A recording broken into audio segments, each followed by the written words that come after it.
getting it tonight, but I Yeah. can share it with Carol tomorrow.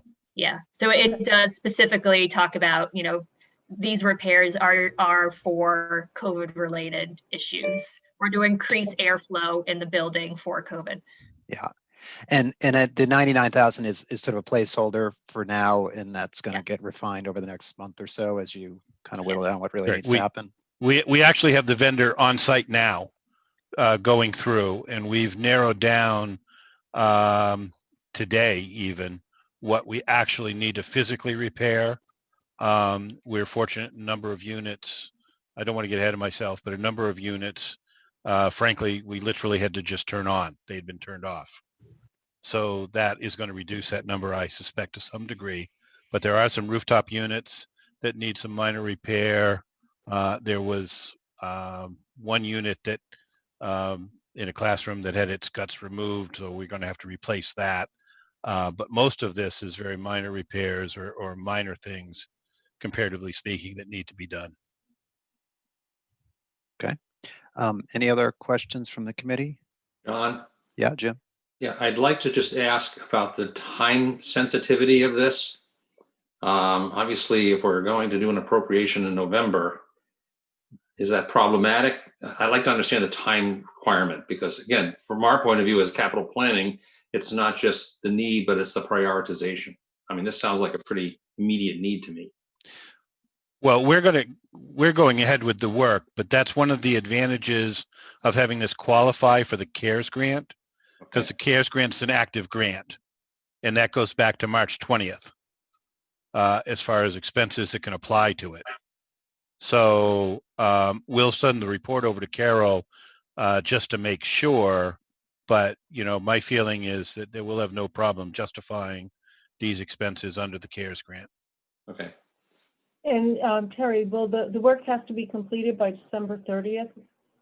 We're going to have a lot of the work, quite frankly, completed this week. There will be some work that will go into next week, but we're actively on it because, as Jim said, we can't really wait. We need to do this. Okay. John, if I may, this is Pete again. Yep. Terry, I know that I believe I've written the write-up, and I think the write-up is what generated a lot of the questions from, at least within the capital planning committee. I'll go back and read it again. So I'm trying to temper what I'm about to say. My recommendation, if my recollection is correct, is that the write-up that we're currently considering in the capital planning committee needs to be clarified and refined, because as written, I don't think I wouldn't be comfortable supporting it as currently written, if my memory is right. Your memory's right. Okay. You don't need to temper it. All right. I just don't want this discussion in this meeting to be the only record of what we're voting on. Yes. That's all. We can see one of the problems is, given the deadline, we knew we had the study that was ongoing. We kind of had an idea that it would come back and say we needed to fix stuff. We didn't know what the stuff might be, whether it would be. I understand. And now we know what the stuff is, so we can actually go back and be very specific. And I'm happy to rewrite that. Not a problem. Thank you. Great. All right. Well, thank you, Terry. Any other questions related to this item? I do have one other capital planning question for you before we drop off. Go ahead. Okay. All right. So next question. So I know you did share a spreadsheet with Carol, and unfortunately the rest of the committee has not seen that yet. It just came over this afternoon, or I saw it this afternoon anyways. It may have come over sooner, but I didn't get to it till later. So there were a number of other capital items that we talked about in the spring. And I still see those items on the list. I guess I just wanted to be clear. And I didn't have time to kind of reconcile the Springs list to the list today. I guess first question is that the same list of items? Is there anything else new on there? That's sort of question one. Question two is, has anything changed in terms of dollars or timing of any of those amounts? I just couldn't tell just by looking at it quickly. Terry, can you answer that? Yes, I can. The three new things on the list, and you should have Form 7s on them as well, are two different options for replacing the HVAC Right, system. those are the big ticket ones. Those are the big ticket. And then the third item, which would be the same cost for either project, is replacing the roof. And Right. and if you remember, we had talked in the past that, and that was part of the study, that CBI study, which has been completed, gave us these costs. We had it kind of chunked up in various pieces, like replacing rooftop units and replacing this and replacing that. Well, now we have that estimated all in one place, in a fairly massive report, which again Carol has and certainly can distribute to the committee. And again, basically, with the HVAC, it's an either or. One option, to try and do it as simply as possible, one option is to replace the current system with a similar unit ventilator based system. The second option, which is a more expensive option, is to replace the current system with a system that in simple terms would be akin to what was installed in the Clyde Brown School. Right. Yeah. Okay. And so, we're not really considering that now. I think Correct. that's getting the cart ahead of the horse there. So let's just defer that to a later discussion whenever that makes sense, whether that's for the spring meeting or whatever. Obviously, it's going to come up soon, and it's a very complicated project, so that's going to need a more involved discussion, I think. Yeah. Okay. And then of the other items, and I don't recall how many there were offhand, but there was a good 15 different items or something. Same items, same dollars, or has anything changed there? For the most part, they're the same items. I may have refined a little bit of pricing based on, going out into the marketplace and saying that, for example, the lockers, just off the top of my head, the lockers are still on the list, but obviously the pricing has been reduced because we've installed some lockers. That's one impact, but the remaining lockers that do need to be installed probably are going to be a slightly higher price simply because of what's happened to the price of steel and related to imports and tariffs and that sort of thing. So Okay. Little adjustment in there. Okay, so we'll take a look at that, and we'll update our master list accordingly to reflect that. And as far as priorities go, I mean, you're not requesting any of those for this warrant specifically? Nothing for the fall. Okay. And the committee will discuss as part of its budget process, for Springtown meeting, what, if anything, it will request. Right. And if somehow magically we find an extra X dollars, we might consider one of those items on the list, but that's probably not extremely likely.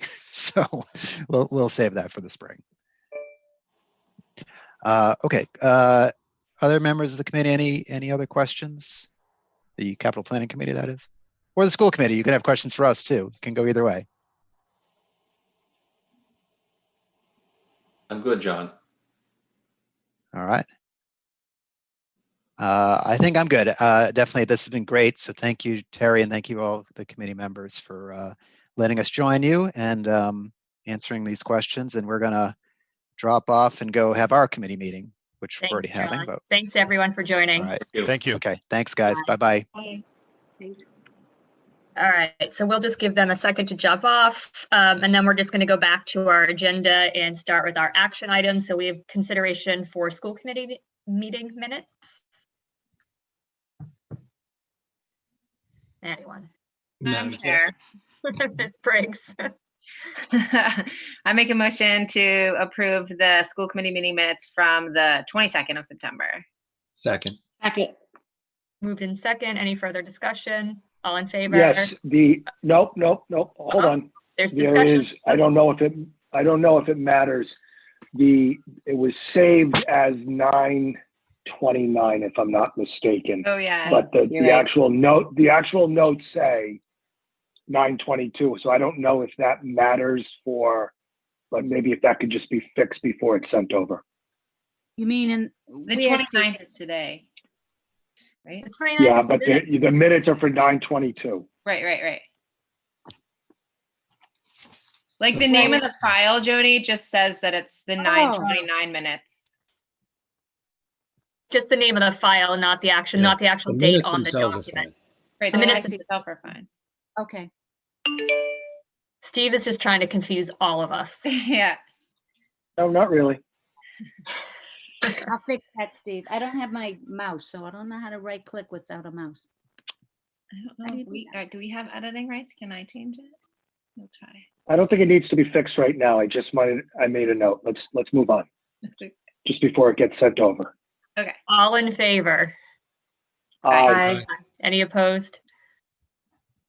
Motion carries. We have a consideration to approve the MOA with the Millis Teachers Association. Madam Chair, Ms. Briggs, I move that we approve the MOA with the Millis Teachers Association as presented. Second. the move in second. Any further discussion? All in favor? Aye. Aye. Any opposed? Motion carries. Okay, we're going to move on to the superintendent's report, and we're going to talk first about contact tracing app for students and staff, possibly. Nancy, you're on mute.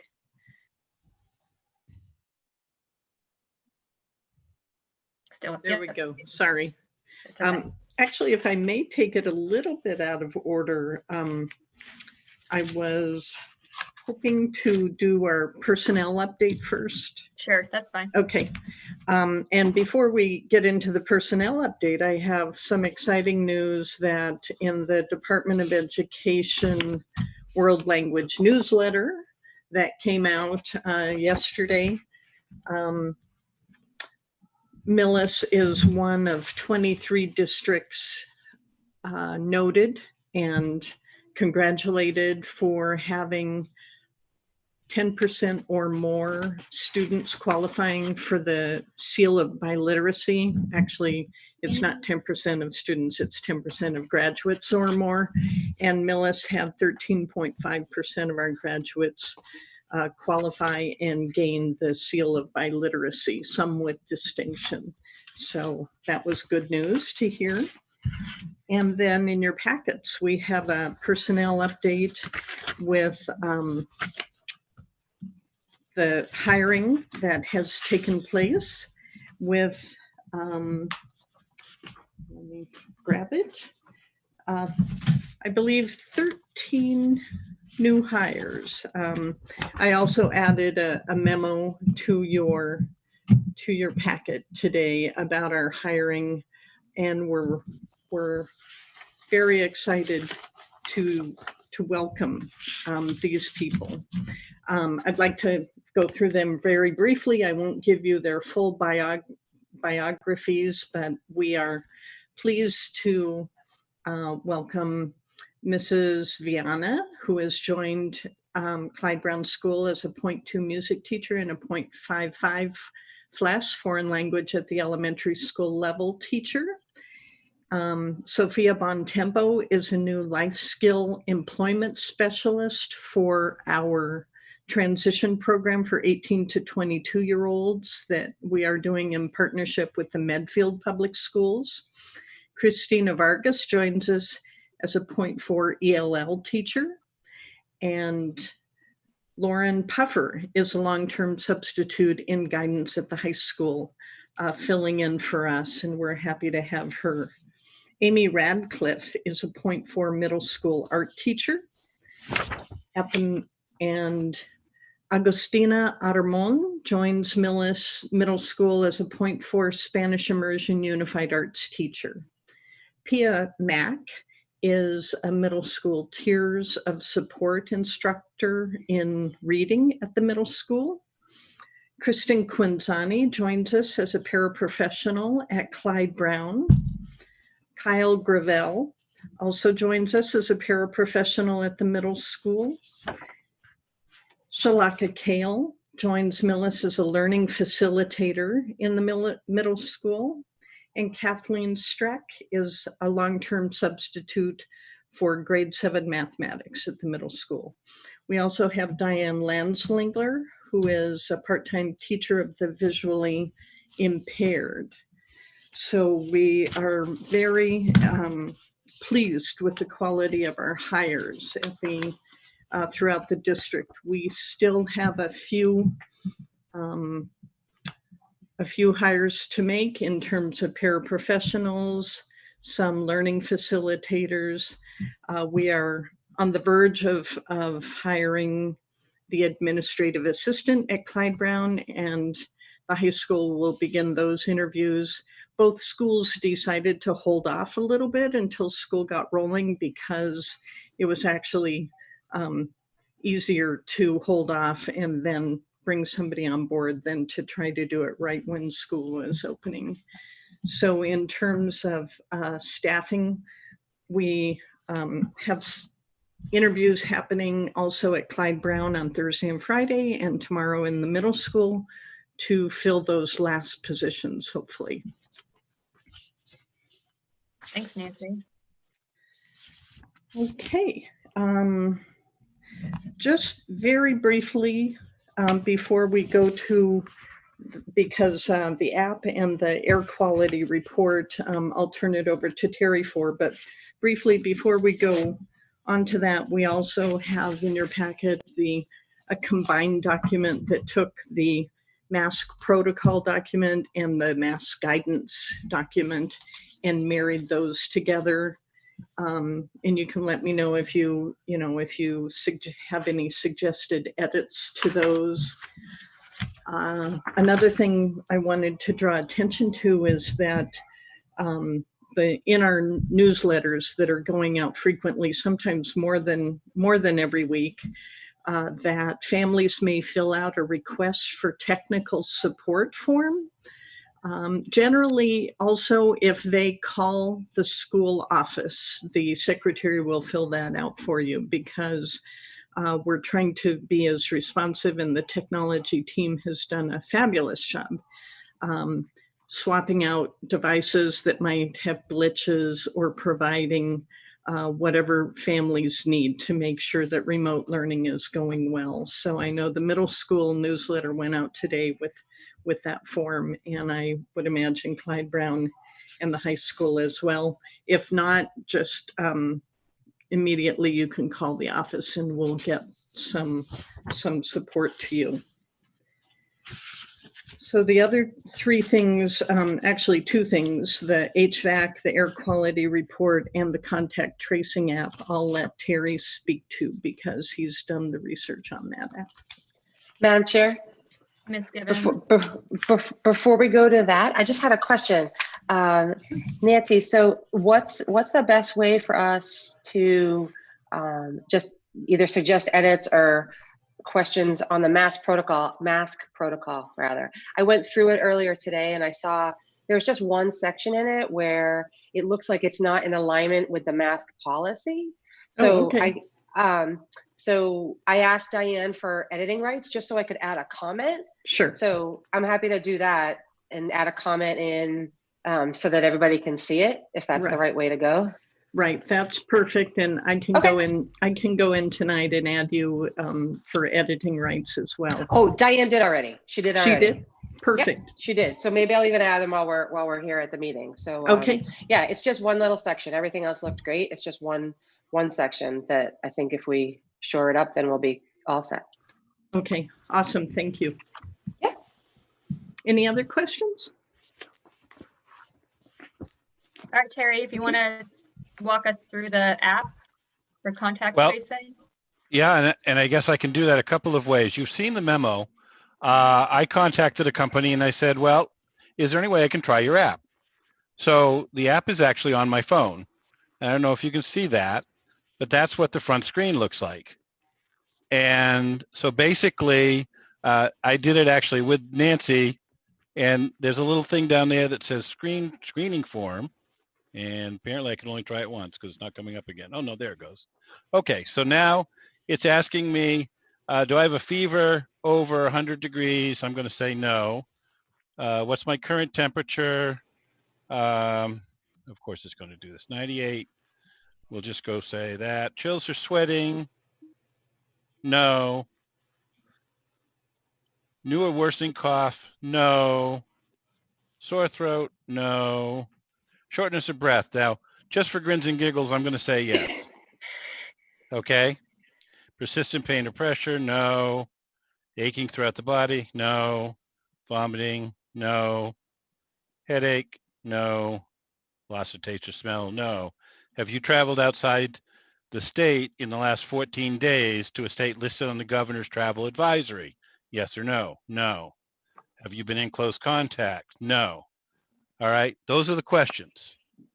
Okay. Now this is, by the way, customizable, but this is basically the form. So I'm going to submit the form. Okay. And I'm going to view my safety pass. That's what I get. Now, if I'd answered all the questions, yes, it would be a different color. It would say I'm fine to go. Now, what's also happened, because in this sample, I'm set up as a supervisor, I'm getting an email message that Terry Wiggin can't come to work today. I'm getting, as an employee, I'm getting advised to contact certain people. Okay. And this message here, by the way, can say that. I'm also getting a text message. The only thing I can't really see in the application demo is the database, but this also goes to a master database. So Terry, couple things. First, I just want to, just for clarifying for people that are out there. So this really isn't a contact tracing app. This is a daily attestation, right? This is so really a daily attestation. This is not meant to do any contact tracing. The Board of Health does that. This is really a daily attestation. Right. So theoretically, the next step would be that when that became red, is we would go through the protocol that we have, and the Department of Public Health would be contacted, and I would get tested. Obviously, if I tested positive, then there would be a process of contact tracing. Yep. So did they give you any idea on the implementation piece of this? Like, is it just a simple download of users, or is it open? Did people self-register? Do we know what that looks like? They said that they can basically have us up and running in a matter of a day or two. It is basically something you download. Once we've set up the customization for our district, again, it's basically download. It's a self-download because people have to put it on their phones. I did not get into them with how we verify all our employees have it. But I assume in part that goes back to the database that's created for all our employees, that we can tell who has it and who doesn't have it.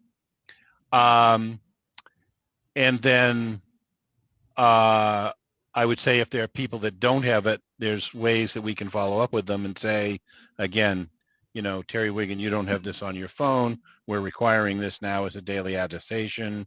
You need to do this. So, and I assume, and I'm just gonna, I think I know the answer to this, but I just, so everyone else can hear it. The questions are customizable, so we can set whatever questions that we want and whatever triggers are read. Yes, this is the most common set of questions that they have for the states across the country. They're pretty common. They're pretty much the questions we would ask ourselves. Okay. But we can customize it. We can customize the message. We can customize the contacts. Obviously, we can customize who gets the follow-up message as far as the individual texts, the individual supervisor emails, that sort of thing. So, Madam Chair. Madam Chair. Hold on. I know you all have questions. And now I just lost my next follow-up question. So, all right, here's the last one before I'm going to turn it over to the committee. Say, and I don't know why this would have, or how somebody could get away with not having a smartphone, but somebody doesn't have a smartphone. Yeah. What do we do? Well, that's an excellent question, because you can't require somebody to go out and get a smartphone, even if it's for free, because obviously there's still a cost associated with the monthly service. I suppose there is an option of providing it to the employee, but again, that now becomes an interesting issue, I guess. Is there no web-based where you could just go to the website and do it? We didn't talk about that. because this is really designed to be a phone-based app. I certainly can follow up with them. Yeah, so I think, and I agree. I mean, phone-based is great. I think we just need to know if we need a backup plan. If something happens to somebody's phone, or they don't have, in any case that they don't have a phone, what is the next step? Or do we have a backup Google form, or do we have them, is there a paper form when they go into the building that they have to, have a hard copy of a piece of paper that said, I don't have my phone's not working, I don't have a phone, so they have to stop and just answer the questions. I think we just need to figure out what that contingency is if someone were to not have access to a mobile device or a smartphone. Yeah. I mean, we obviously this summer did use a Google attestation form, and to obviously recreate that and replicate whatever questions we used here would be possible. Again, what you get into there is obviously there's going to be some manual checking back and forth. So somebody's going to have to need to do that, but I mean, it's possible. It absolutely can be done. Or it could be even, and I know that somebody had thrown this out there, maybe it's an iPad that's at the front desk or something that they're allowed to sign in on and do the attestation. So I think we just need to, I mean, we're going to have to think that through, or just have an answer for that. For the people that, drop your phone and it cracks, you can't get on, or in case somebody has an old flip phone or something, I don't know. Steve, I know you had a follow-up question, so go ahead. Yes, Madam Chair, I right now, the only discussion that I've heard is that this is about staff. I've gone into this, we've talked about this for several weeks, where it's both students and staff. I don't think we should be separating them out. Anyone in the building should be doing this daily attestation. So I want to make sure that we are on the same page. So that's where I'm not. I'm just going to say that I'm okay. still with that. I think it's an administrative nightmare. I think that the students should be doing something, whether it's an at-home check by the parents or something more formal. I think we just need to figure this out. I don't know if every parent has a phone or access to a computer that we can have. And then when you talk about kindergartners or first graders that have to now walk into the building, somebody now has to do this self-check with them, or I don't know. There's a lot of I don't knows with having to do that with little children, like high school. Sure, I think high school, I don't think that there could be an issue, because you can talk to the kids and you can, I don't know, but then they're under 18, so are they allowed to? So I think there's a lot more questions around students doing this. I think staff is a no-brainer. Faculty and staff is a no-brainer, but I'm not convinced with students. Madam Chair. Mr. Conroy. So I do think that all students should do it, and we can figure out the mechanism, whether it's parents doing it on their smartphone on behalf of their students, or parents have a form that, that's either printable or we send it home. So in a hybrid setting, students leave, just take a Monday, Tuesday cohort. Students leave on Tuesday with 2 pieces of paper for next Monday and Tuesday, and their parents check the boxes and hand it to them and bring them on their way in. Or again, in the same vein as we're talking about, if for staff, if they either don't have a phone, forget their phone, etc., that they walk in and there's somebody sitting at a table, whether it's the nurse's office staff, somebody sitting there and just asking the questions. A large percentage of parents, even at Clyde Brown, are going to be driving their kids to school. So that it can be asked in the drop-off line quickly. I just think, where I work, if there is an app that they have, at this point, I'm going in, once every few weeks. I didn't download the app, but there's somebody sitting at the entrance as you walk in, and they just come in and say, do you have any of these symptoms? I say no, and I walk by, but it's mandatory that everybody, and you know, at any age, and where I work at Children's Hospital, and so kids of all ages are going in there, and it's done for everybody. So I think, Madam Chair. Oops, sorry, Mark. no, I was just going to say, I think it needs to be for everyone in the building. How we get it done, maybe there's differences. Mr. Catalano. I also want to draw the point of, not that there's been a tremendous amount, but any of the districts that started in hybrid and then went to remote, or did not go to hybrid because they were in remote, has been because of student-related behavior. It hasn't been, from what I've seen, anything related to staff. I'm sure there could be an example, but almost all of them have been around student behavior, mostly on the weekend in large gatherings and congregations and parties. So I think we have an obligation to try to make this work. I'm not convinced that because it's going to be difficult. I think it's a valid point. That's not a reason not to do it. We have to try to be flexible and try to find some workarounds.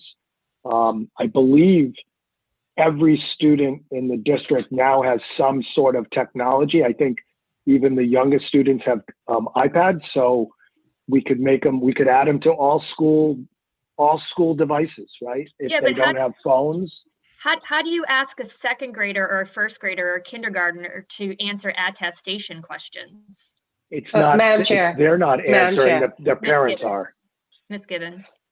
So I use this app on a daily basis. The way that it's been rolled out to the community that I use it with, it is a parental responsibility. The children are never answering the questions. Mm-hmm. The parents are responsible for answering the questions. So this would be something that if we were to implement it across students and staff, that we would need to have a solution where students are never directly asked the questions. I personally think it's inappropriate to ask the students the questions at any age. I as a parent would have a problem with somebody asking my child to answer those questions.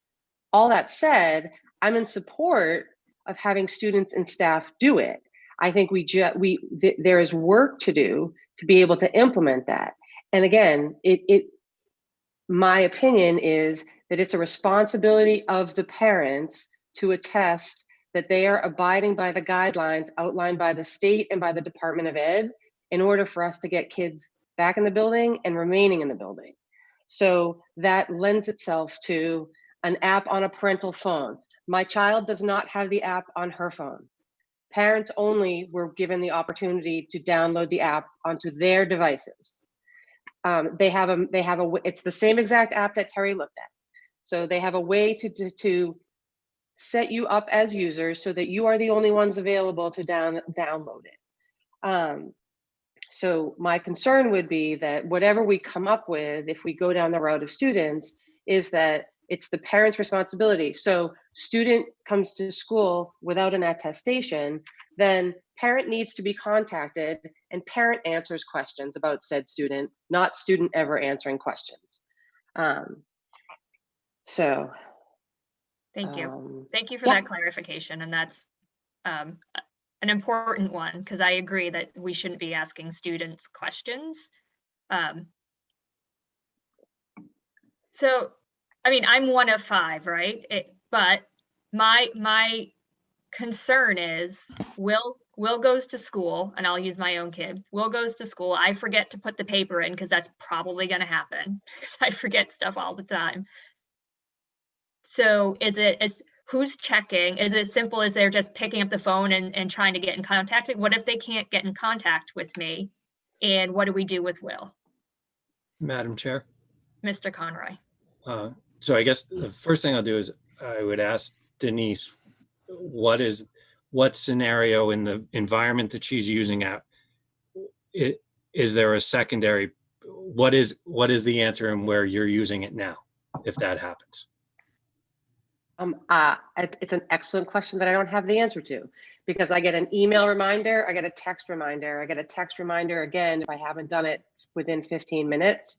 So I'm getting constant pushes to fill out the information. The fallback is my student is not allowed to enter the building without showing the green badge, which is like, so Terry showed us the red version. The green version is you've filled it out and you're cleared to go. The way that it runs and albeit in a middle school, high school environment, is the green badge is shown to someone as student enters the building. So that's their gate to get in, and they're dealing with older children. So they're dealing with middle school and high school students. So that's the gate, is show, there's an email that comes out. So if you don't have a smartphone, you can pull an email up, you can print out an email and bring a piece of paper with you, or if you have a smartphone, you can show the badge in that fashion. So they have that gate there. You don't gain entry if you forget to do it. I don't know. I can ask. I'll happily ask them what they do if somebody forgets. I guess, Madam Chair, I guess my answer to it would be exactly that. If a student shows up without it, yeah, it would I would say we maybe not have them stand outside, but they go to the nurse's office and the nurse calls a parent, and hopefully, we've asked, all parents are being asked to provide 4 contacts. So hopefully they have some, and unfortunately that third, fourth contact, even second contact may not be the primary caregiver, so that may not work. But hopefully we can get in touch with one of the primary caregivers, or the primary caregiver, within a relatively short period of time to be able to verbally get the attestation done. I get the concern, and there definitely will be exceptions, but I think part of this is like everything we do, to some extent now, we've all had to learn how to do more things. We have to wear a mask in order to go into a store. There's a lot of things that people have had to build into their routines. And I think this is one that parents are going to need to work into their routines. And it's 2 days a week. Well, we're hybrid. This is 2 days a week that kids are going to be coming to school. So hopefully, for those 2 days that we're doing it, parents can build this into a routine. Madam Chair. Ms. Briggs. Terry, I'll get to you next. I see you. That's fine. Thank you. Sorry. I just had a couple of questions for you, Denise, actually. So you said that you fill out the app, right? And then you have to show that to the school. So do you walk into school with your child? Sorry, I wasn't clear. Yeah. I have to, okay. So I have to fill it. So parent fills it out. Yeah. Student receives email with badge, either red or green. Okay. So student takes on whatever device that they have available to them. They take that email and they show that. So the way that they're doing it, they chose to do it is they show that upon entry to the building. So they have staff outside. They show that upon entry to the building. They go green, they go right in. So that's the way that they've implemented it. Okay, so I'm just trying to think of little kids. So if people were taking the bus, they would show that to the bus driver, and then they would be able to get on the bus and go into school, or again, so thinking out loud. Yeah, right. So I don't know if we would be able to, as I think through it from an execution perspective, our gate is the school. People are getting into the school. The only gate is behind the scenes. The app sends, so Terry sent some screenshots. There's a back end, so it looks like based on the screenshots, the sales material that the company sent, it looks like there's a back end to the app that a super user, if you will, gets. And the people that failed right? Or answered a question. The people that are red are flagged on that. So if we go the student route, I'm envisioning everybody gets to school, and then once they get to school, then somebody would have to be like, hey, did Denise Gibbons, is she in class? Because she's flagged red. Because you can't really have I don't know how you have bus drivers do it. We're transporting kids that are kindergarten all the way up through 12th or whatever grade, high school. Right, So, wouldn't they just show the app to the bus driver? Mine's green. Look. So- mine's green. I don't know. I'm thinking out loud here. And then like if you like drop your kid off instead, like would you show it to the person who's getting your kids out of the building, like out of the car? Like I'm thinking elementary school because my kids are elementary school. Here's the kid's green badge. They can get out of the car, because otherwise now I'm driving home and getting ready to do my day, and then I have to come back, right? So wouldn't you think that the bus driver at the bus, when I'm waiting at the bus stop with my kids, to say, here, they're green, instead of 45 minutes later getting a call being like, hey, I don't know. Again, I agree. And listen, I think, and Denise, I think for the older kids, it's a lot easier, right? They have most high school, middle school kids have a phone, right? When we start to talk, and I'm going to go back to it, when we start to talk about the younger kids, we don't know if they're, so now there's a ton of questions. Are they bused? Are they being dropped off? Are they being dropped off by a parent, or are they being dropped off by, I don't know, an older sibling or a neighbor or somebody that comes and helps out working parents? There's all of these factors that go into this administrative nightmare of trying to figure out how to check these little kids, these younger kids. And I mean, Nancy, I don't know if you know it. I just asked a Medway parent, and I know Medway doesn't do this. They self-check. I don't know if we know of any other public schools around that do this.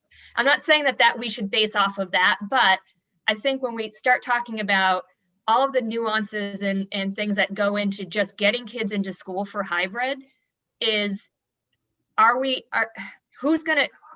gonna do this?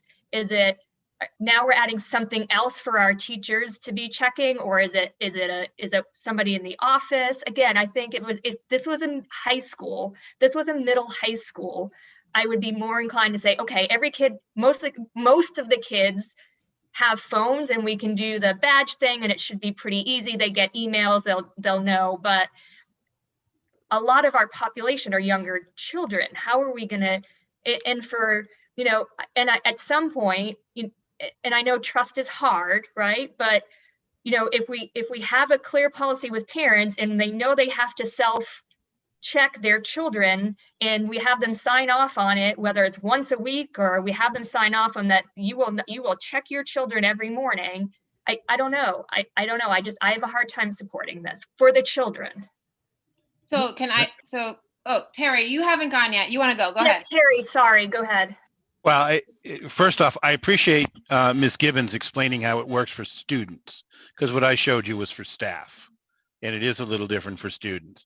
But what I was going to say is, as attestations go, this one is actually pretty good, except, as you've all pointed out, it's not complete. It doesn't complete the process, particularly for younger children.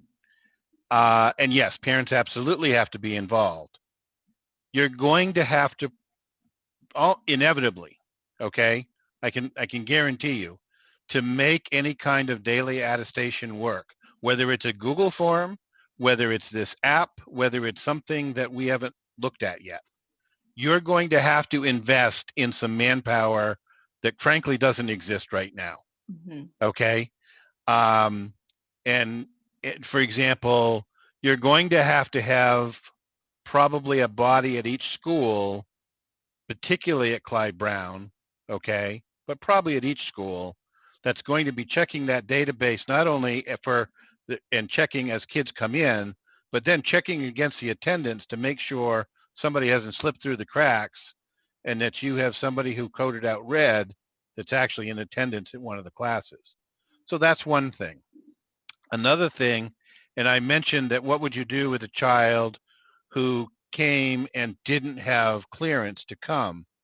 I think right now, I understand the concept of bringing them to the nurse's office until they can be cleared. but I've seen those nurses' office when things are normal. And now we're talking about a COVID-19 world. I'm not sure we're going to be able to handle it there. So again, that may invoke not only, again, some kind of additional staff, maybe not nursing, but some kind of additional staff to deal with temporary monitoring of these students, but also some kind of temporary space. Now, can we find that in each school? You know, I think if we're, you know, asked to do something, we usually can figure out how to do it. It's not always easy, but we can probably figure it out.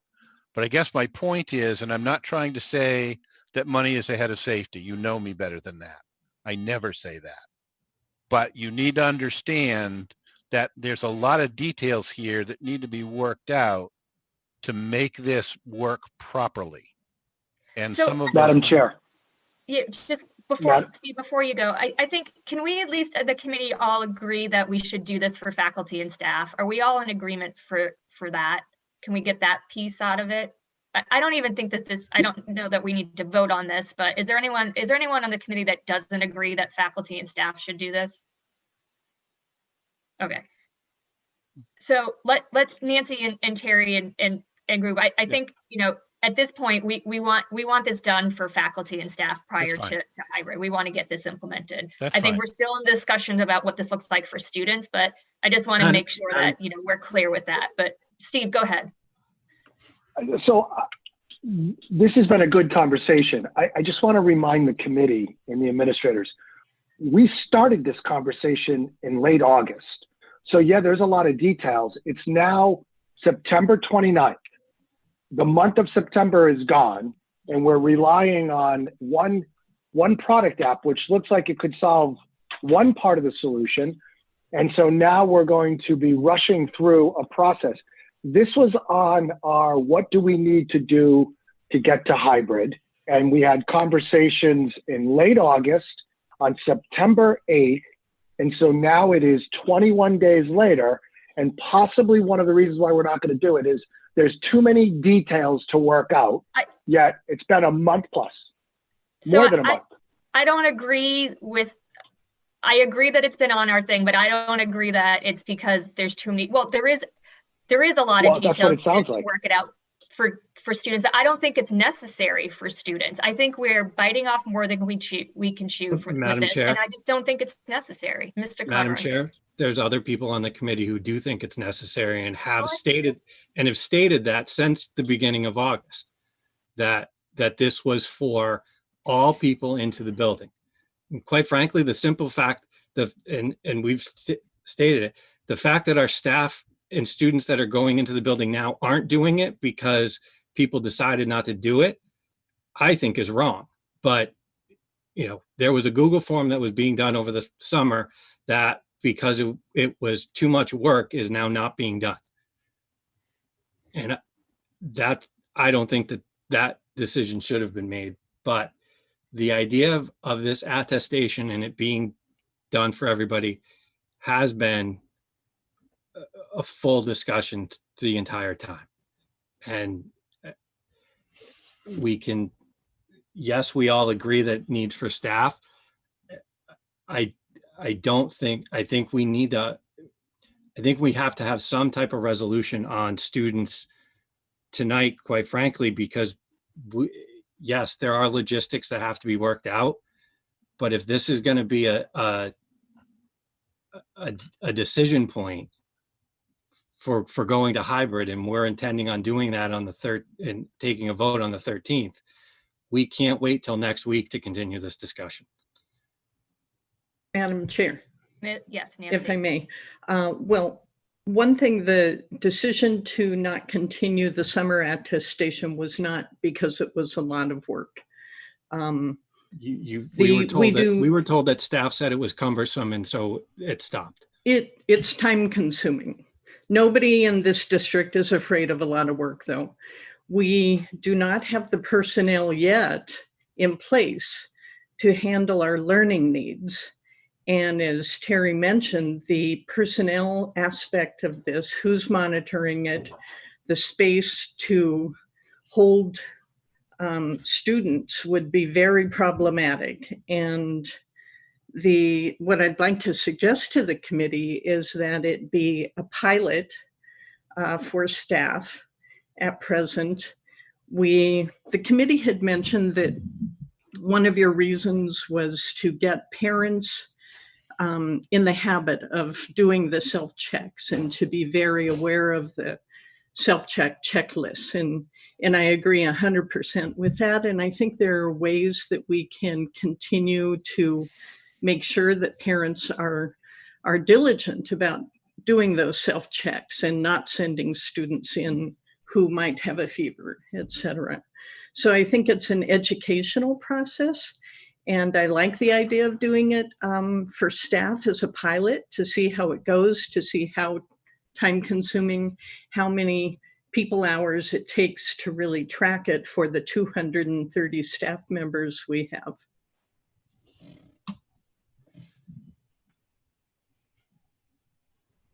Madam Chair.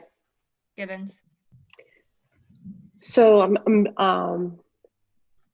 I absolutely appreciate the additional work that this might add. I'm trying to look at it from a solution perspective, and if I think about the application and the little bit that we've seen from the marketing material, I feel as if the administrative load would be greatly reduced based on what the app has available for reporting. So they had one screenshot. I'm imagining it was very rudimentary. I took a look at the filters that they have on it. It flags everybody red who's red. So having an individual review that to see who's red, I know is only step one, because then you have to think, what do I do about that? But I'm trying to equate it to, what do we do with absences? Someone calls me, if I forget to call the school, someone calls me. So it feels like it's the same thing, but for a different reason. So if we were to apply the same process to the attestations that we do for absences, could we maybe streamline it and have, it's an administrative function for the identification, and then it's likely a nurse function for the communication. I'm wondering if we could apply the same kind of how we do the absence piece to attestation and wrap it together. And maybe we don't bring kids to the nurse. Maybe they sit exactly where they are because the parent sent them to school, and we communicate with the same way as absenteeism, right? Like I call, I get in touch with the parents, and if we don't, and if they don't, we've made all best efforts to get in touch with the guardian or the parent.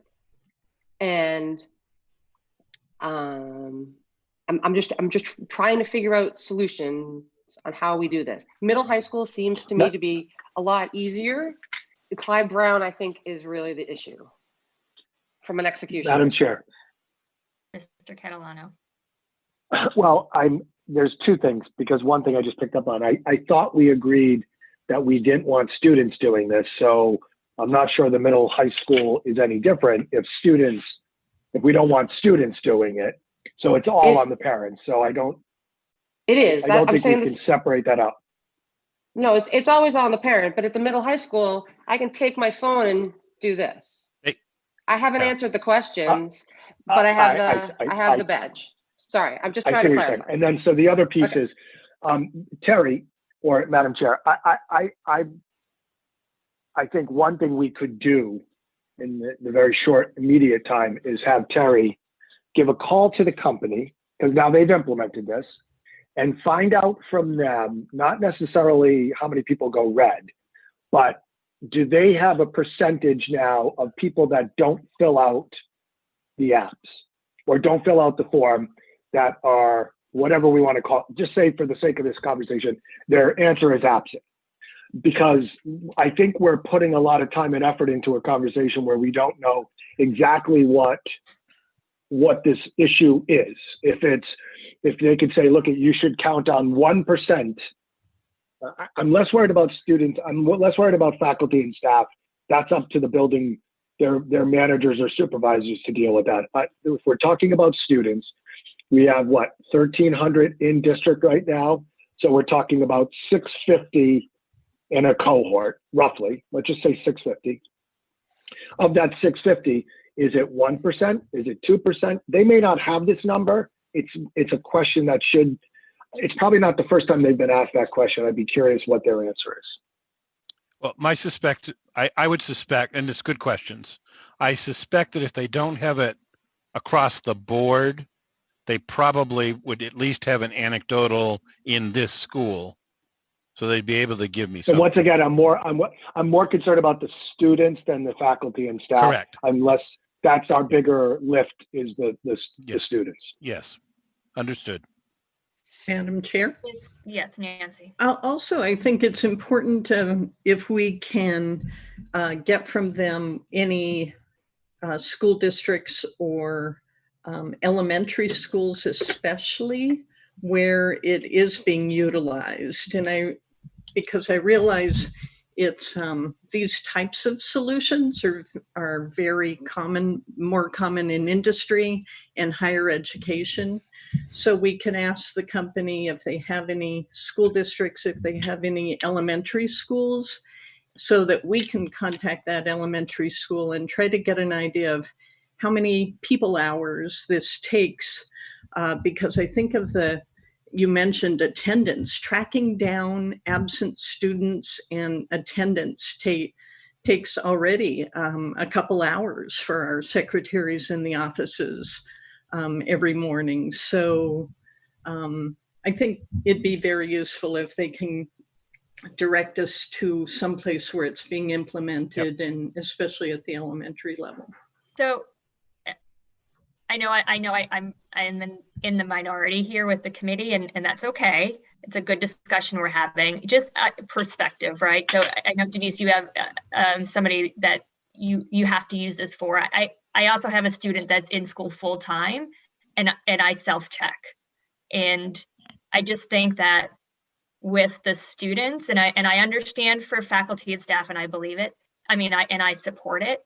I think that at some point we need to trust the parents are going to do the right thing. And, and I know that's hard. And I know in COVID, it's not that easy, but I think that we're biting off more than we can chew with this. And I think the intent is good. And I appreciate, and I think the intent is good. And, if we had unlimited resources, I think it's, something that I would probably be more in favor, but I think this is a lot for us to take on for the students. So that's all.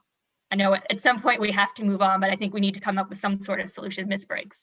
Madam Chair. So I just wanted to report out on my district and what I was doing. So where I teach, they wanted to do this too, but I think that they had the same kind of feelings that you do, Carrie, and they decided that attendance counted as contact tracing, and that's what that my district decided. I got an email last night from a parent saying my kid has cold symptoms and we had him tested and we're going to not send him in. So like there is that aspect of trust that you sort of have to have, and that it seems to me so far in my district where I teach is happening. Today was our first day of hybrid, so who knows how it will go from here on out, but they're not doing that where I teach, and it's a much bigger district, so it's completely different, but that doesn't mean that Millis shouldn't do it or should do it. I just wanted to kind of thank you throw in those 2 cents. So I guess I'm not quite sure. Who is that, Steve? Yes, Steve. Yeah, I know you want to move on. So here's what I would say. While I want, and I asked a question to be followed up on, I would also like to see us moving in the direction like this is going to happen, and not rely on hearing what happens in another district and then say because they couldn't afford it or this what it is, we can't do it. So I don't want to lose more planning time. I'm not going to rant about how long this has been on the table, but I think we have to do some background. But I also think we need the very smart people in our buildings who have done really good things to put this on on the top of their list and start to look at this, because for me, this is an important part of our reopening plan, and I don't want to lose time because we're doing research. I have a feeling Terry's going to be able to get an answer back very quickly from the salespeople from that company. I doubt it's going to take more than one business day. And then reaching out to districts to get that information, I think we need to be moving forward as well. Agreed. Yep. So, Madam Chair. Mark, yes, go ahead, Mark.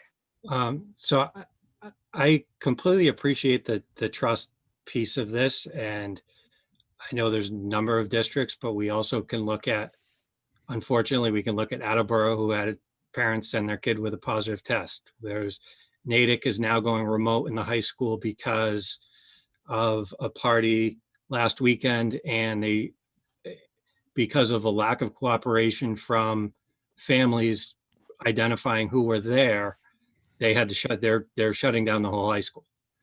So I get it. But there are examples on both sides of the equation. And to Steve's point, I think what I would like us moving in on all fronts and understanding, I appreciate that it is harder in the elementary school, but I struggle to think that it's beyond possible to do. And yes, maybe it's not the app. Maybe it is a form that's filled out, and maybe there will be some follow-up. But for me, I'd like to see what that would look like, and not just say, well, we don't want to do it on the app, so we're not going to do it. Tell us I want to see what the logistics would look like. And then if there's a discussion after seeing what it would look like, that we need to have to do that, but to move forward as if we were going to do it at all levels for all kids. Nancy, I think, did you want to say something? Yeah, I just, no, we can do that. And I just wanted to remind the committee that we're in the process. 2 of our offices are running short-staffed right now. So we'll do that research and due diligence on trying to figure out what a feasible execution would be. Thank you. So Terry, our action items are to let's get this going for Yes. faculty and staff, and then gather that information as quickly as we can on the rest. Yep, got it. Okay, let's move on to the air quality report.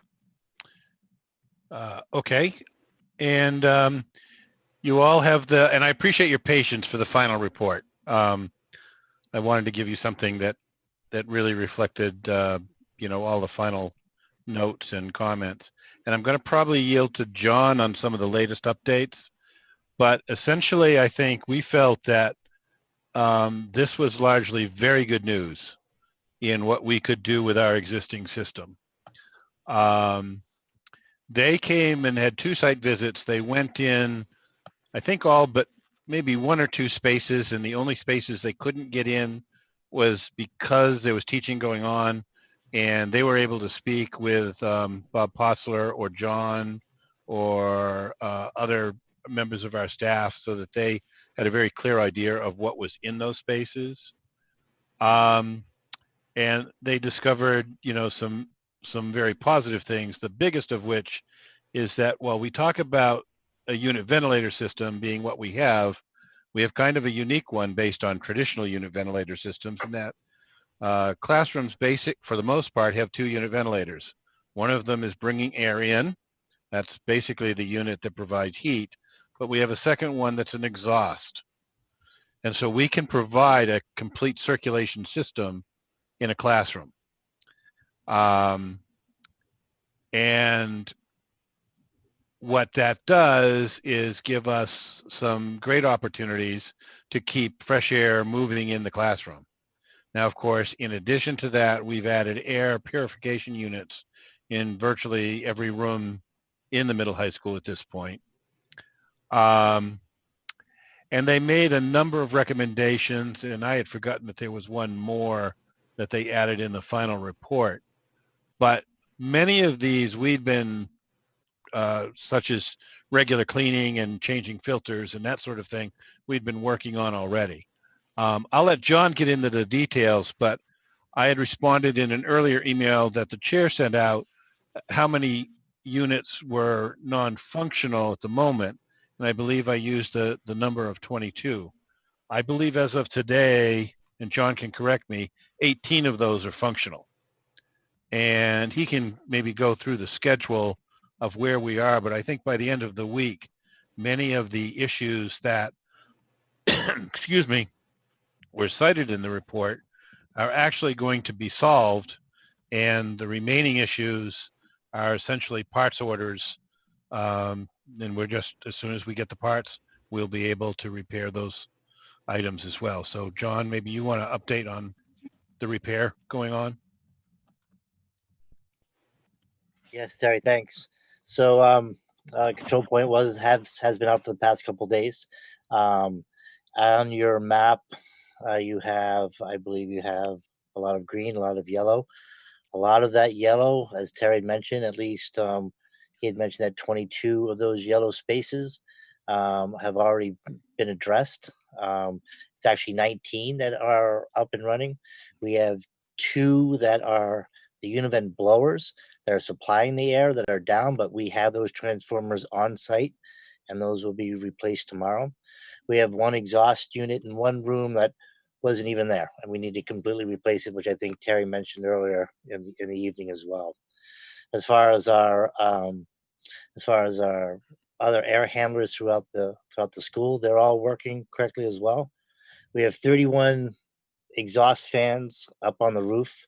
Out of those 31, we're down to 7 or 8 that we still need to address, and as Terry mentioned, minor repairs. Some there was 1 or 2 that might be burnt out motors, 1 or 2 that might be a belt here and there, and then just some minor work that needs to be done to those. So as mentioned, we are pretty good on this list already. As far as the quarantine room goes, the study recommends for an exhaust fan to be placed inside there. We will hopefully have that installed by Friday of this week. The other three rooms that were in red are the practice rooms and the music that we aren't really going to be using at the moment. Even in a hybrid model, we won't be using those. So that's where that long-term study was discussed earlier. Hopefully we can get some ducting and tie all those in at some point as well. But all in all, we're very favorable. We're looking very favorable on the airflow. So right now, as of the 7th, when you guys walk the facility, we'll be able to have everything, but we'll have every exhaust, we'll have every blower running in every room, and we'll have every exhaust in every room, except for the one we're still waiting on seeing the when that unit might be replaced. We looked at the numbers today, and they're going to look it up tonight and get back to me here, hopefully in the near future, on how long that's going to be. Great. And I saw that if by chance you weren't able to repair something by hybrid, that the air purifiers are a sufficient short-term fix. So we're good so we would be able to occupy those rooms safely if by chance you weren't able to get some of these repairs done. That's correct. And the only one that we might not be able to repair again is an exhaust, only because we don't have the unit. We have to purchase the whole housing. That the air intake still works. And again, the study recommends to have windows open. So the next month or 2 months, we will be very, with the weather being the way it is, it shouldn't be of an issue of any nature. Thank you. Any other questions from the committee on the air quality report? Madam Chair. Mr. Conroy. Not necessarily a question on the report, but I just wanted to clarify one thing regarding something Mr. Engler just said about the windows being open. Do we currently, and then if we move into hybrid, is the expectation for either building that the windows should be open at all times, or is that variable? I've heard varying things on people thinking that the windows have to be open the entire time, and what that is, or if based on the study we just got, and maybe with these exhaust fixes, is that, and air purifiers, does that mean windows don't have to be open, or are we expecting that they're going to be open as long as they can be? Gary, I got this. So Yep. so that's a good question, Mark. And yes, so since June or since April, everyone's been saying airflow, airflow, airflow. So the most airflow you can get, the most air movement you can have, the better off you are. So if we can still crack the window, so as I mentioned to the teachers, the univent blowers, there's 3 settings: high, medium, and low. And the exhaust will just exhaust at its highest speed. So if we, on 2 weeks ago, when it was very cold in the mornings, the place was frigid, yet you had teachers in here with jackets because they felt the windows needed to be open. But they really didn't. Again, as long as they don't have kids in there at the moment, the windows can be closed. The fan still needs to be moving. It's recommended to keep it at high, but at some points you can keep it at low. Again, as long as you have a window cracked open, it doesn't have to be wide open. You just need a space just to keep the airflow moving. So with kids in there in the hybrid model, will that increase the need for having windows open, or will it be the same as what it is right now without kids? So with kids, it's recommended for the same scenario. You keep your blowers on high and you keep a window open. With our exhaust still working, we can keep that window closed. As long as we have those exhaust fans running, we will be completely compliant. We won't need windows open at that moment. The fresh air that's coming in through the blowers will circulate through the rooms and go out the exhaust as it's supposed to.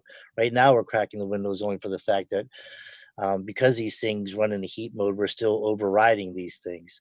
We're setting all the set points that, there's supposed to be 6 pounds. It's a pneumatic system. There's supposed to be 6 pounds of pressure. We're bringing it all the way down to 0 pounds of pressure to make it think that it's calling for heat, that the heat's in the room and that the exhaust fan needs to come on.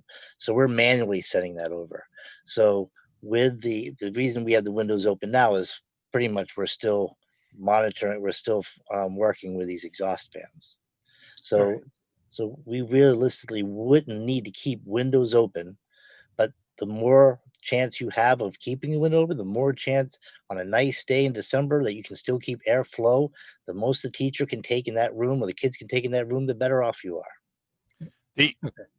The other thing, and it seems like a minor point, but it really isn't, and it is one of the recommendations.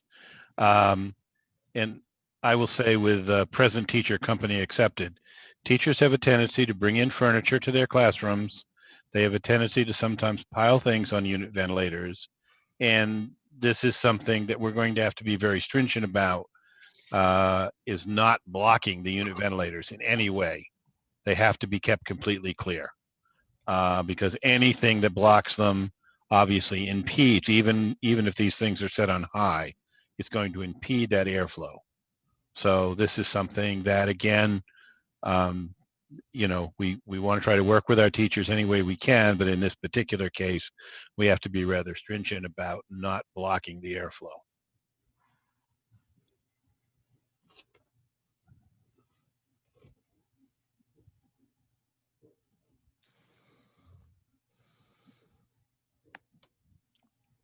Okay. I think you're on mute, Carrie, if you can hear us. Can you guys hear Carrie? No. Now? Okay. Now. Now- Yep. Oh, Yep. that's weird. You're faint. Oh, it went out again, Carrie. No.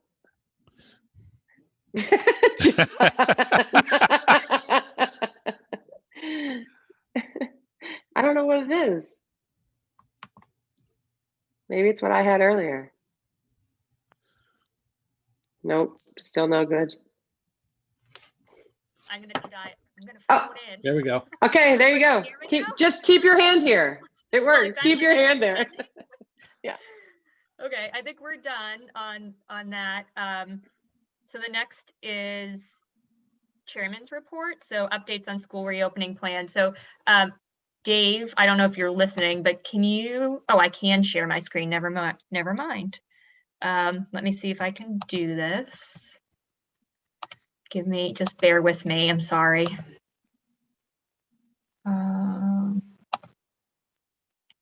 Okay.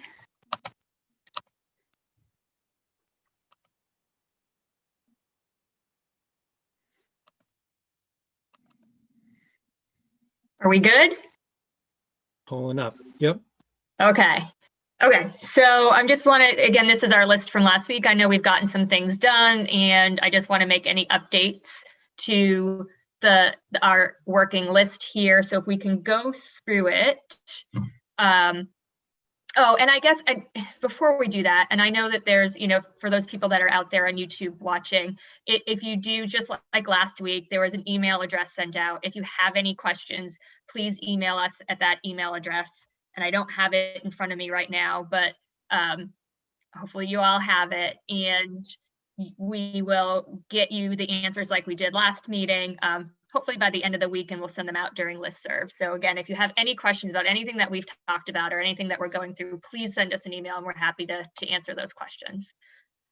Okay, so if we go through the health and safety guidance, so the question here was the mask, and Denise has already, I think, addressed this. So as soon as we get editing rights, we'll go in and hopefully make those last updates to the mask protocol, which references the mask policy, and then we should be able to make this completed. For the rest of the committee members, was there any other questions around this first one, item row 2? Nope. No? Okay. Should we perhaps just push out this due date, or do we leave it? We can make it next week. Yeah, you want to just make that next week? Yeah. Okay.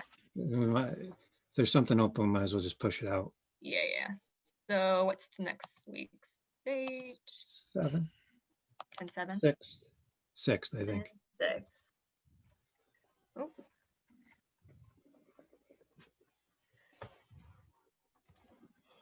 Okay. So the next one is talked about the metrics for moving between learning models. So I'll give a brief update on this, and Steve, feel free to jump in. So Steve and I met with the Health and Safety Committee. The Health and Safety Committee members are both the school nurses, Nancy, Terry, myself, Steve, and 2 faculty members. We discussed what metrics we would use, what health metrics we would use for going between models. So whether it's going from mostly like once we're in hybrid, what triggers us back to remote. So we have landed on 3 different metrics. One being, the first one, of course, if the state of Massachusetts, DESE, or the Millis Board of Health tells us that we need to switch back to remote, and that kind of goes into the DESE guidelines. So of course, if the town of Millis goes back to yellow or red, that would spark the conversation. It's not an automatic, the conversation of, do we need to switch back to remote from hybrid, or back to hybrid from full all in. The second metric that would trigger the conversation is we take a look at the positivity rate, with an average of the positivity rate with Millis and our surrounding towns. And we're looking at a 14-day average, and I think this is still up for discussion, whether it's 14 days or 21-day average that we're looking at. And as long as the positivity rate stays below 4, we're good. Once it hits 4 or above, that triggers the conversation. And then the last one being sort of a caveat that any outside issues that are besides these, red, yellow, green type of metrics or positivity rates, like a Dover-Sherborne situation or an Attleboro situation, if they were to happen in Millis, that the school committee, along with the health and safety committee and the Millis Department of Health, could make the decision to go back to hybrid or remote. So again, we're almost done. So we did actually have a second call with the Millis Board of Health and ran all this by them. They were in agreement with our approach. We just have a few little cleanup things to do on the document before we can formally present it. And I would assume the committee, we should all probably vote on it. So I would say that next week we could do that, unless you guys want to have any discussion on it now. I think really the open item was, is it a 14-day or a 21-day average? And maybe that's something and I'm fine if we want to wait until the document is quote unquote done and everyone can look at it and then we can have the discussion. I'm open to any of that. Madam Chair? Yes. I'm fine. We can have a further, I guess my only question on the 21 days is, that's a little harder, I guess, it's harder to get at from a public perspective. Unless right now with the state issues weekly for every town is 14 days. Now, I've also heard, the governor and the commissioner of DESE in the last week saying people should be using 3 weeks of data. So that may be where the 21 days came from. But I don't know where 21 days is published. So I guess obviously with the Board of Health, we could probably figure it out for Millis, but it might be harder to do if the state is not going to start publishing in 21-day rolling averages. So I guess that'd be my only question on that. Okay. I don't think I have an answer for you. Yeah, I wasn't expecting you to. It was just part of this, I think, is for me is having data that doesn't appear that it's coming out of a black box, that we or anybody is just pulling out that the public can't objectively go find.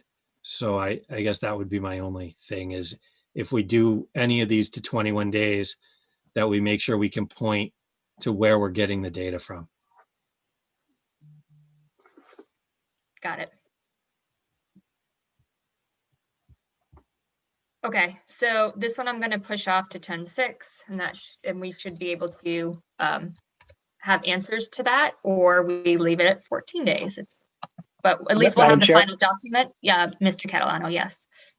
Before we move on, it's not necessarily related to the document, but at a meeting last week in athletics, there was a discussion related to this about health metrics where the impression given to people there that they were only going to be looking at student infection rate, and that's not accurate. And just so the document that we're writing is for the town of Millis, for students, faculty, and staff, and people that are not associated with the schools. We're not differentiating between staff, students, residents. So I think that's just important to note that we're not just looking at one population, we're looking at the town as a whole. Agreed. Madam Chair. Yes, Ms. Briggs. So I was just wondering if it was possible, once this was put out there, if we could have it on the website and maybe have some kind of a dashboard that reports the findings or the things that we're getting. I know a lot of districts are doing this to show the cases in the town, so that, like Mark said, we're not just pulling information from thin air, and people can find this information. I'm not sure how feasible that is. But just so that we're clear and everyone in the town or school or knows, is on the same page.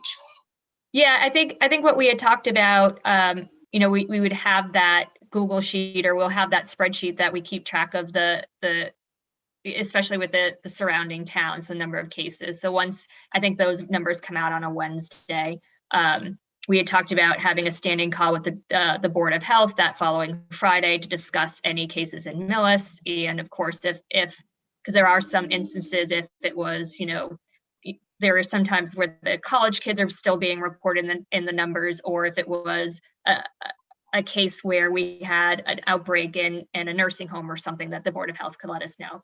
But that being said, that we verify the numbers, we have it on that spreadsheet, and then, part of that metric or that spreadsheet gets then posted somewhere, right? And I think that's what I was getting at. Like, it should be Yeah. posted somewhere. Agreed. So I think we could work that out where, whether it's on the Millis, where on the Millis School's website that we can post that information. So when we update it, everyone can see what we're using as guidelines. I think that's a reasonable ask. Okay. Okay. So that one's still open. Item number 4, learning plan for students opting to stay. Oh, so this is really, this is the one that we ended up being, what does hybrid look like? And Nancy, are we still on track for 10/7 doing our tour? And then, part of that meeting, I'm sorry, is it 10/7 or 10/6? Then having that sort of walk through with examples of what hybrid looks like.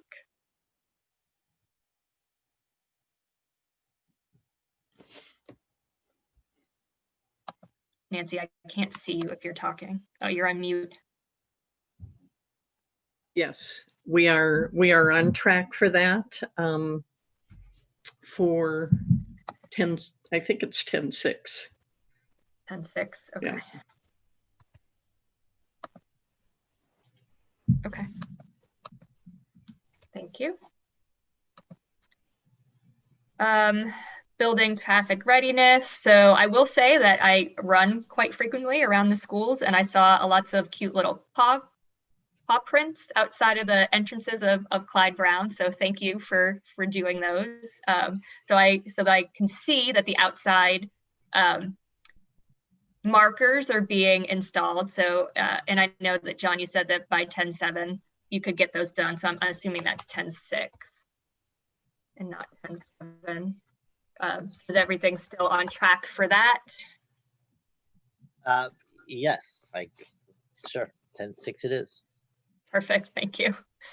Madam Chair, Yes, Ms. Gibbons. I just have a quick question. So we had talked about doing a walkthrough, and I just want to make sure, just so that we're all on the same page. I think we have a meeting on 10/6, right? A school committee meeting. And then we had talked about doing a walkthrough on 10/7. I just want to, the date's fine with me. I just want to make sure it's clear. So like for the admin team and for us and all that, are we going to meet 10/6 and walk through on 10/7? So thank you for saying that. And I guess my thought was we do the walkthrough prior to our meeting, and then I have our meeting. But if you guys want to do it 2 separate days, I'm open to that too. What do you all? I'm trying to not limit the number of meetings, but if we could do this all in one night, that would be great. What do you guys think? If we could do this all in one night, only because we have other things like superintendent search coordination that we're trying to manage in the same short time frame. If we can, wouldn't really free us up a night, but if we could, And I think there's a tri-board meeting on the 7th too. Yay. There's stuff. There's a lot of stuff. Nancy, do you think that's okay? Are you guys okay with that? Consolidating, doing our walkthrough prior to our meeting and then doing the meeting? Absolutely. I think that would be fine if you'd maybe like to start a little bit earlier so that it's light out and you can see. And I do have to say, Mr. Engler and his crew have been doing a great job addressing all of the HVAC exhaust fan issues that you've heard tonight, but also transitioning from the temporary markings that were down to the prettier, more permanent, semi-permanent markings. So they've done a great job. And I think the 6th will work fine, especially if you have a bit of an earlier start time. Yeah, and we can just talk about offline about logistics and times and stuff. But yeah, that would be great. Thank you. Staffing plan. So we had our update on that. So, you know, we'll continue to get updates every week from you. So that's going to stay ongoing. Airflow. Madam Chair? Yes. Sorry. No, Just go ahead. on one, Nancy, on that, in the memo, I noted that you indicated the number of interviews that we're doing. I guess the only thing I'd like to know, and again, we talked about this last week, we know that the likelihood of us being able to hire everybody that we ideally would want to hire and fill every position and every learning facilitator and all those kind of overlap is going to be extremely difficult. And we're just going to go in with some type of a gap. Could you just include for next week, just how many of kind of that ideal state of head count that we're missing or that we're short? Meaning how many positions remain unfilled? Yeah. Or, so like in the, like, but not right. So like, I think in one of our initial kind of plan and staffing documents we had seen, there was a certain number of learning facilitators that you guys had identified right would be the right number. Mm-hmm. Just to kind of understand how many of those, how far away are we from that kind of ideal state? Again, right. Knowing it's highly unlikely we're going to get there. It's just to understand how big a gap we have. Right. And we have talked through as an administrative team, and we will continue to discuss coverage plans, because we had recommended hiring 6 total learning facilitators. We've hired 1 so far, so we still have 5 to go. And asking principals to think through and put in place some contingency plans for, okay, if we, you know, how many people being out can you cover, and how you would do that. So they you know, they're used to that. There are times during a normal school year that they need to do so. So that is absolutely part of what we're discussing and they're planning for.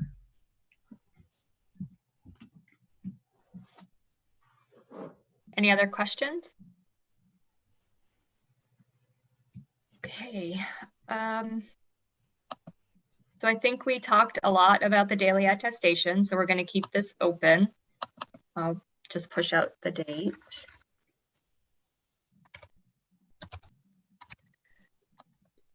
And then the lunch protocol.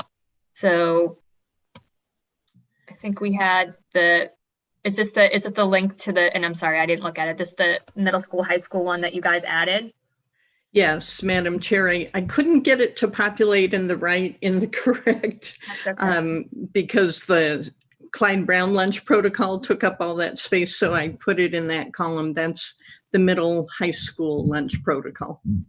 So thank you. And before I open it up for any questions from the committee about this, I know there's been some back and forth, and this is a little different about lunch protocol, but it has to do with the cafeteria about, you know, how many people are allowed in the cafeteria, right? Where the state certainly has, and the governor has some guidelines. There are exceptions to those guidelines, schools being one of them, where per the governor's guidelines, you know, it's based off of square footage. And I think the number for the cafeteria was going to be not more than 25. But per DESE guidelines, of course, you know, we can have more than that, as long as there's social distancing and all that. So the cafeteria, it looks like for the middle high school, we may have upwards of 60 kids in the cafeteria eating lunch with their masks off, but at separate desks. And we saw the picture that you put up of there, and it's you know, everything's being done by the DESE guidelines. I guess my concern is when we talk about having faculty and staff in the cafeteria, social distance with a mask for a meeting, and we're saying that we need to follow the state guidelines, but yet it's okay for our children to be in the cafeteria, double the numbers or just as many social distance without masks on, that we may be sending the wrong message. I know it's not all that clear, and the governor's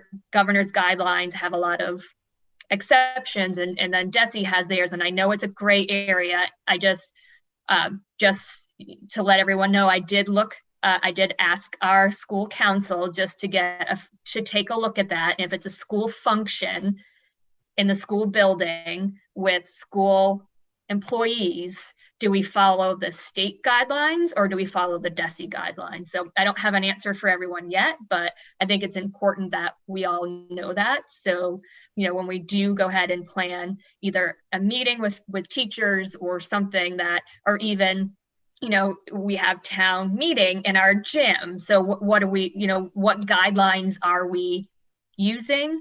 And is it different if it's a non-school function versus a school function? And the school has a mask policy, so does that stay into effect if it's a non-school function? There was a lot of questions, so I have reached out to council and asked them to clarify that for us, and we'll hopefully have an answer shortly. Was there any other questions around the school lunch policies from the committee or anyone? Oh, I guess it's just us, so. Are we okay with what they've provided, or is everyone good with what they've provided? Can this one be marked completed? Madam Chair. Mr. Conroy. I don't have any question on that, other than the capacity issue that you brought up. I don't have any issues with this. I guess I would just say if we find out that we have issues with the number of people in the cafeteria, that what we I guess for the admin team to just in the back of their mind would be to potentially look through what the implications are, as if we find that for whatever reason, which really would be just the complete inconsistency between the sets of guidelines that are out there that's beyond our control, what the implications would be if all middle school and high school students had to eat lunch in their rooms, in the classrooms. Just because my guess is that would have implications on staffing. We have a plan for that.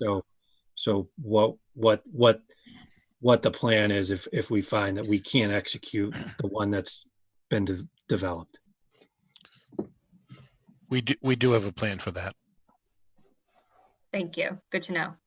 Then can that be amended to this document? Can it be added to this document? Yeah, I'll go back and look at the original food service plan, and I think there's a way we can figure out how to put that in as an amendment to that. Yeah, just as a plan B. Yeah, just in the case that, for whatever reason, Right. Yeah. So it's all just in one place. No problem. So Terry, as soon as you can get that over to us or add the link, we can mark this one completed. Okay, I will work with Sean on that. Madam Chair, while I have the floor, earlier, I don't know whether it was intentional or not, but I think you skipped over the airflow study, which still shows a date of 10/6. My bad. Yes. And go ahead. No, I'm not sure whether that's completed or. Yes, that was my oversight. No, that's okay. I apologize, but actually I should probably just double check. I just did write completed, but I just need to go back to the rest of the committee. Is there anything further that you guys that we're looking for to be provided for this as far as the airflow study? Not as far as the study. I think it's just confirmation that of the work. Right. Yeah. And if it's, half of the rooms are done, 3/4, all but 2, whatever it is. Yep. Understood. Study completed.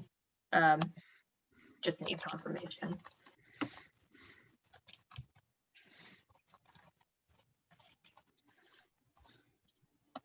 Oh, and I put that in the wrong thing. Sorry. We'll fix it. Okay. So the study's done. We're just looking for confirmation that once the work has been done. Yep. Okay. All right. Let's go back to the list. I think everything else here was marked complete. Although Denise, was the blue extra, this was additional questions? Yeah, Just the wanna blue make is sure. just the blue was just a question. So based on what happens with the attestation, oh, no, sorry, that's higher up above. This one, there's in the great document that the health services team put together that has all the links to everything. As I was reviewing that, there's in the communication plan, the COVID-19 plan, it outlines the scenario of what happens when a staff member tests positive in the communication plan for that. I'm just wondering if we could put in the student one as well. The student one appears in the parent letter. So the nurse staff talks about what happens with students if they test in those scenarios. I'm just wondering if we could have one comm plan document, one communication plan document that has students and staff in it. Right now, the communication plan document just has it for staff. Because the letter is going to go to the parents will have that. So if the district can just have a single communication plan document that outlines what happens when a staff member tests, and then the communications, and then what happens when a student tests and the communications, then I think we're done. All the work is done in there. If we could just include the student section to the staff one. That was that piece. Sure. Okay. And then I'm just going to scroll up, just sorry if I'm making, I think I just want to make sure that we answered all the questions. So that were in blue. So there was one other question or comment, Nancy, with the nurses sample safe return to school in the facts document. I think we just want to hold off until we finish the daily attestation discussion in case it needs to be updated. So if we can just hold off on sending that out until we finish having the discussion on the student attestation. Okay. Okay. For the rest of the committee, did I forget anything, or have we covered everything as far as the updates on the school plan?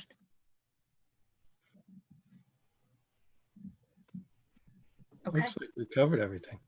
Yep, I agree. Okay, so I'm good. Robin, you good? Yeah, it's good. It's good. I'm good. Okay, perfect. I'm going to stop sharing my screen. Okay, so our next meeting is next week. We will have, that's a big meeting for us. It's our walkthrough and our meeting on getting the looking at the first things of hybrid. So getting the examples of hybrid learning. So we look forward to that. And then other than that, and of course, we'll go again, we'll always, from now until we go back, we'll go through our list here and make any changes. And we have we're working on a lot of things, and it looks like next week we'll be able to check off again most of these, and hopefully prior to that we'll have a lot of these done. There's still some follow-up on the attestation and some follow-up on a few of these open items, but we are making some progress, and hopeful that next week we'll be able to tour the school and see some good things on hybrid learning. That being said, I guess any old business, new business that anyone would like to discuss? Does it look like, do we have executive session this evening? Actually, we do not. Okay. All right, look at that, 8:54. and we're ready to adjourn. So then, just for the public again, if you have any questions that you'd like to send to the school committee, please go ahead and use that email address.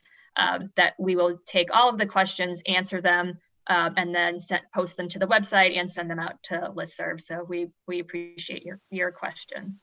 Then if nobody has anything else, I will take a motion to adjourn. Madam Chair, Mr. Conroy. I make a motion to adjourn. Second. Second. It's been moved and seconded. Any further discussion? All in favor?